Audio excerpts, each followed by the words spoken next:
Mr. and Mrs. North, starring Barbara Britton and Richard Denning.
Train now.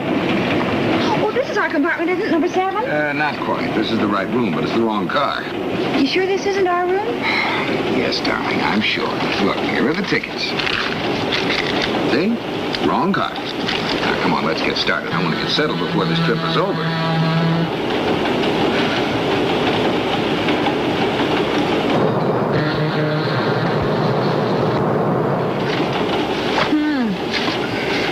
Fashion expert says skirts are to be shorter this year. I like that. Oh, yes, dear. Listen to this. Cat burglar nabbed. A special building patrol officer is credited with the pre-dawn capture of a thief who had broken into the office of Collier J. Brown, Undersecretary of Defense. Pam. What is it? I love you, darling, but it happens that I'm trying to work, and it's impossible when you're reading aloud. Do I make myself clear? Yes, Jerry. But what? Oh, I thought maybe you were tired of your work. After all, we spent the whole weekend in Washington with the senator's memories, and frankly, Jerry... Frankly, Pam, I have a publication date to meet.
wife is hungry and the dining car is open. Do these facts suggest anything to you? Oh, of course. Why don't you get some dinner, darling? And bring me back a ham on rye and some coffee,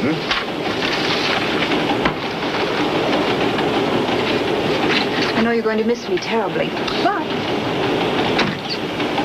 You spell agrarianism, Pam.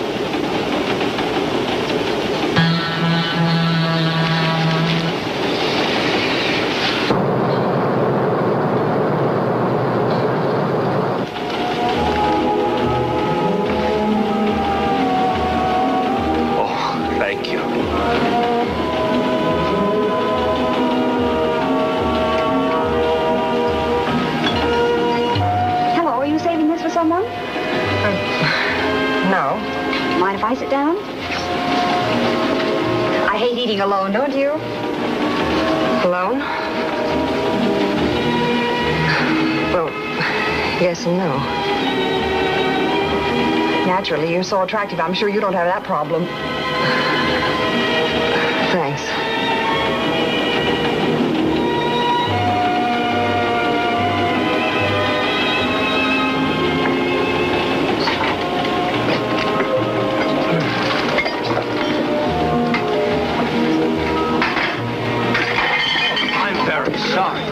Isn't that clumsy of me? The car lurched. It's all my fault. I'm terribly sorry. That was awfully clumsy of my friend. I lost my balance. You must be sure to let me pay the cleaning bill, of course. Maybe even buy you a new dress. I'll take that bag. This is yours, madam. I'm very sorry.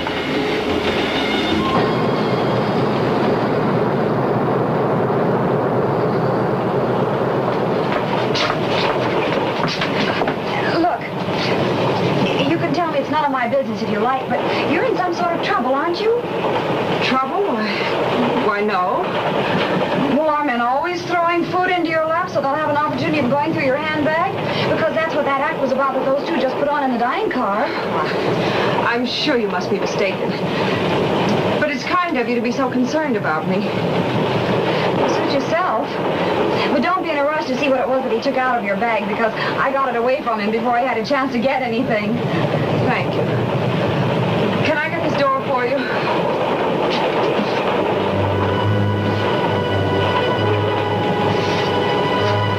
Do you feel all right? What is it? I do feel a little faint. Have you got a handkerchief?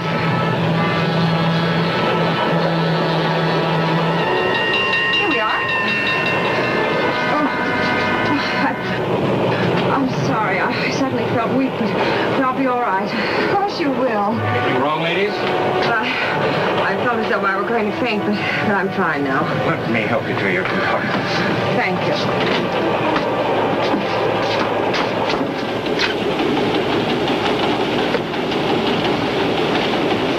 There you are, miss. Thank you. I'm feeling better already. I'll be glad to stay with you if you like. I think I would like that. All right, I'll be back as soon as I take Jerry a sandwich. If you need anything at all, just ring for the porter.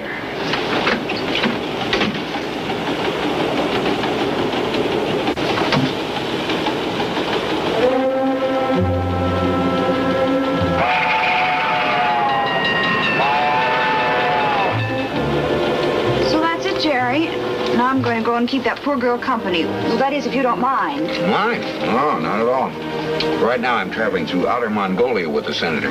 There's no country for women. That's good. See you later, Jerry.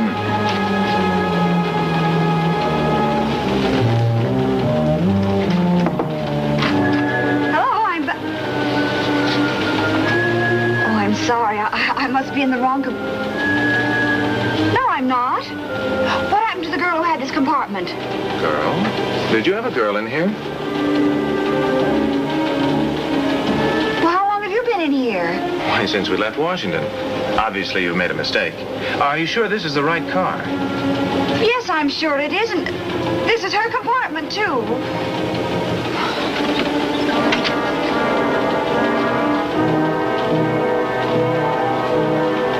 The gentlemen are correct. They've occupied that compartment throughout the trip. Now, if you'll excuse me, Now, just a minute.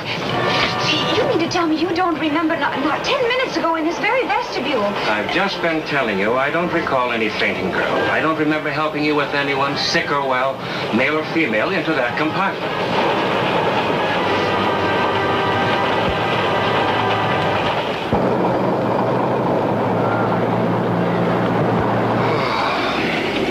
Darling, will you please tell me something? How is it you can always manage to come up with some deep-dyed, mysterious problem, no matter where we happen to be? How do I know? You make me sound like Typhoid Mary or something. Typhoid Mary? You know, she probably wasn't a bad sort at all. If I'd met her while I was still a bachelor... Look, are you going to sit here brooding over your lost opportunities, or are you coming with me? Coming, beloved. Good. I'm going to prove to you I'm not making this whole thing up.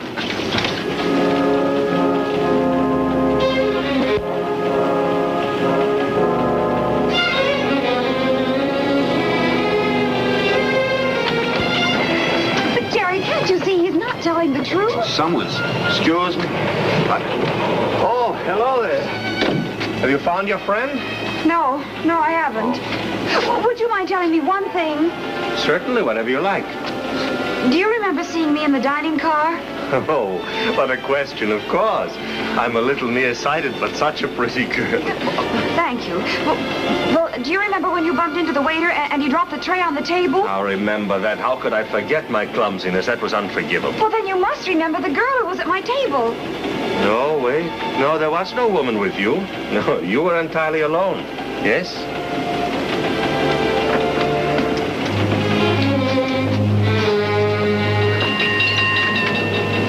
What are you so happy about? I just saw that North woman. She's trying to convince her husband she's not been seeing things and she's ready for a straitjacket.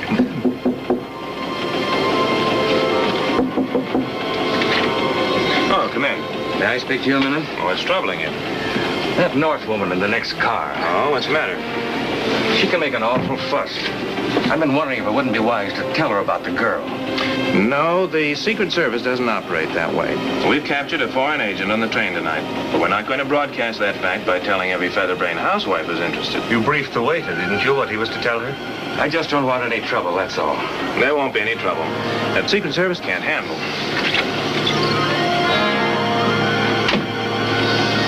How do you like me as a Secret Service agent? Wonderful performance. I was impressed.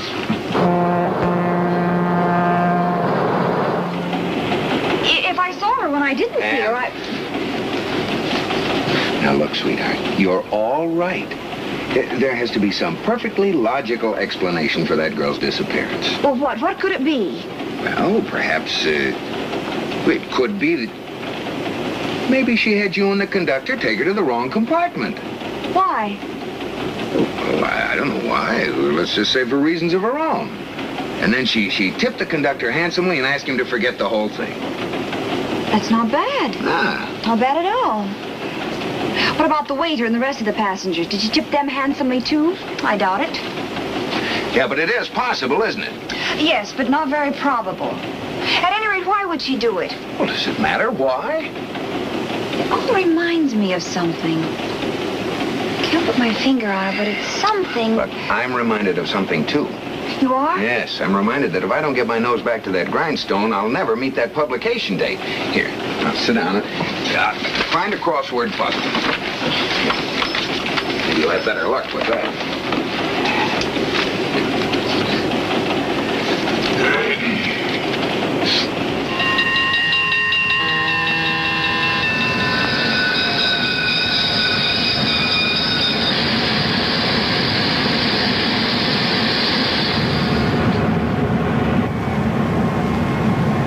Jerry, look. For heaven's sakes, what is it? Out there. That was a coffin. So? I'll bet anything that she's inside of it. Ooh. Oh, no. Why not? Because they're taking it up to load on the baggage car, not taking it off. Want any other reasons?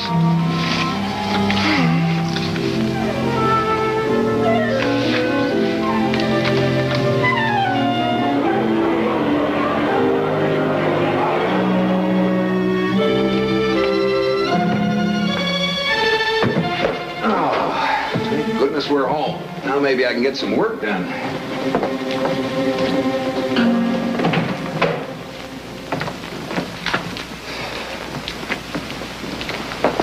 Did they miss us? They didn't say. Cold as a fish. I believe that's the expression. Oh, now look, sweetheart. I waited at the train gate patiently with you until even the porters had gone home. Now, can't you accept things the way...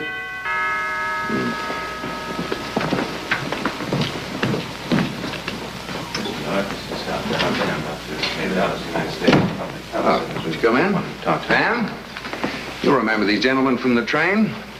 This is Dr. David Ennis of the United States Public Health Service and his assistant, Dr. Huntley. Yes. How do you do? They've come to see us about your disappearing friend. How do you do? Public Health Service? Doctors? Oh, wait a minute. Now I know what I've been trying to remember. The Paris Exposition. What on earth? I think I understand. Yes, I too remember the legend of the vanishing lady at the Paris Exposition. Well, that's the story I've been trying to remember. You do understand now. You mean that girl on the train had the bubonic plague? Oh, no. Yes. We were fortunate to catch it at a very early stage and to isolate it before everyone on the train was exposed. Oh, my goodness. This young lady is now in a hospital, and her chances for recovery are really quite good. Mrs. North, there's no reason for you to be alarmed, despite the fact that you were the only person on the train directly exposed. A nurse will be here within the hour with proper inoculations. You have nothing to fear. That's a relief. I want you both to go into the bedroom and undress. Undress? I must have everything you had with you on the train tonight. Everything. It's really quite simple. We'll have all your things decontaminated and returned to you intact by tomorrow morning at the latest. I see. Is all this really necessary? It's a routine precaution, but a very important one. I would say the sooner the better, Mr. North. Yeah, well, in that case, if you'll just make yourselves comfortable. Come on, darling. Thank you.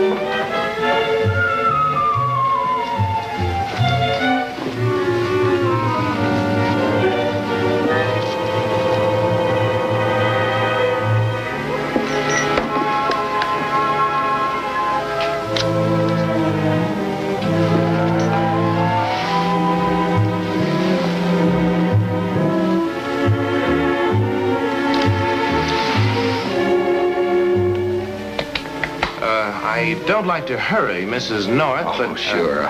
I'll see what I can do. Thank you. Are your things ready, Pam? Jerry, there's something I want... Later, darling.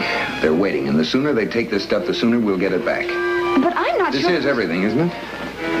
But Jerry...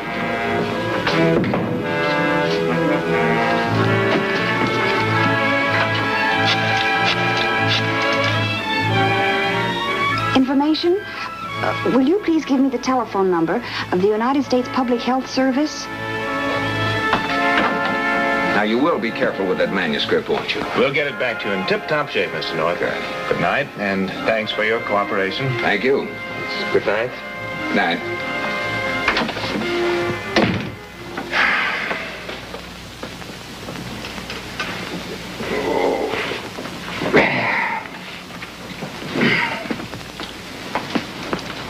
Are they gone? Yeah. This is the first chance I've had to relax all day.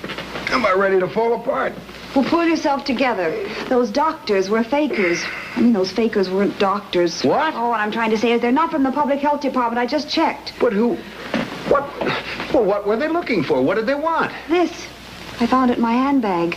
Oh, that's the last place I'd expect to find a lipstick. Oh, I'm serious, Jerry. Take the lid off. There's microfilm in it. Microfilm. That's what those two fakers were after. Unless you want to believe this is something new in old clothes drives. Yeah, but how did you get this? That girl on the train. She must have dropped it into my handbag. At least those two men think she did. Oh, Jerry, that girl was on the train. Do you suppose they could have killed her? I don't know, but I think we ought to find out. What are you going to do? Let's call Bill Wigan. Lieutenant Wigan, please. Jerry North calling. I'll go get dressed. Now, stick around a minute. Bill, listen, can you meet us at Penn Station? No, No, I want you to check compartment number... Compartment number 7, car 1074, Capital Clipper. You got that? Yeah, that's right. Look, Pam thinks the girl who occupied that compartment may have been murdered. No, I think she's right this time. Look, Bill, we'll meet you there and tell you the whole story, okay? Right.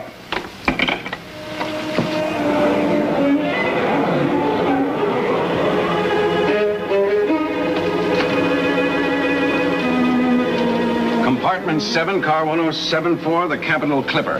This is it.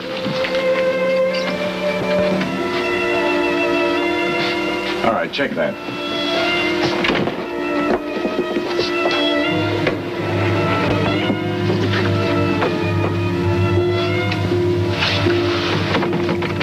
Give me the pass key.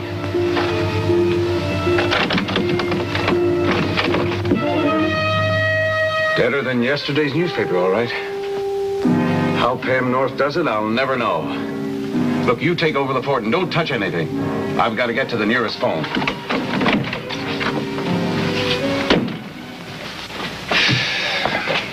I'll probably never see those galley proofs again. And after all that work... Forget about your old galley proofs. The important thing is... Bet you don't make any noise, Mrs. North. Inside, quickly. Get over there. Move, Mrs. North. You too, North.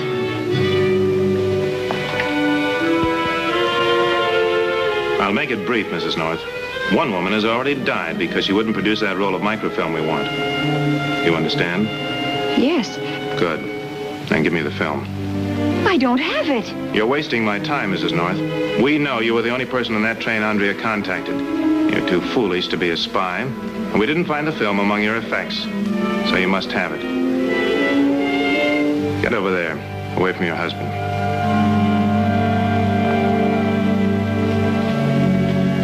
Stand still, Mr. North, or I'll kill your wife. Eric, the purse. Watch him.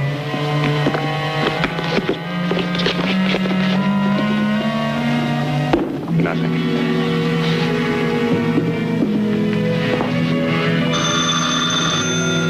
Let it ring.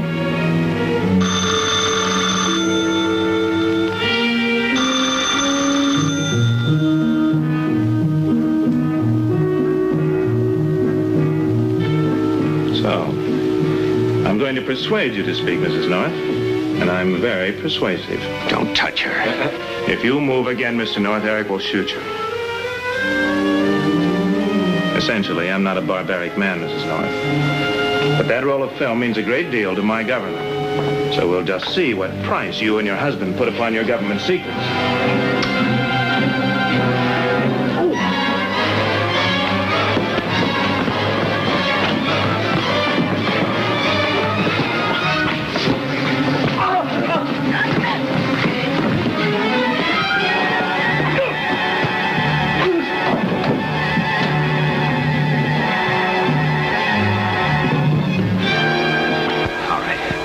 Get over there with your friend, Ennis.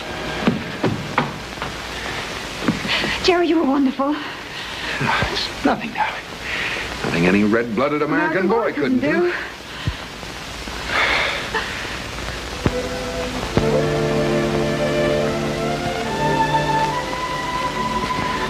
Jerry,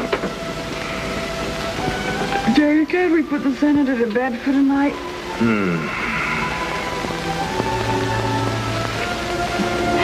Good night, my red-blooded American boy. Say something? By Ralph Francis Murphy, a John W. Loveton production. Produced by Federal Telefilms. Starring Barbara Britton and Richard Denning, featuring Francis DeSales.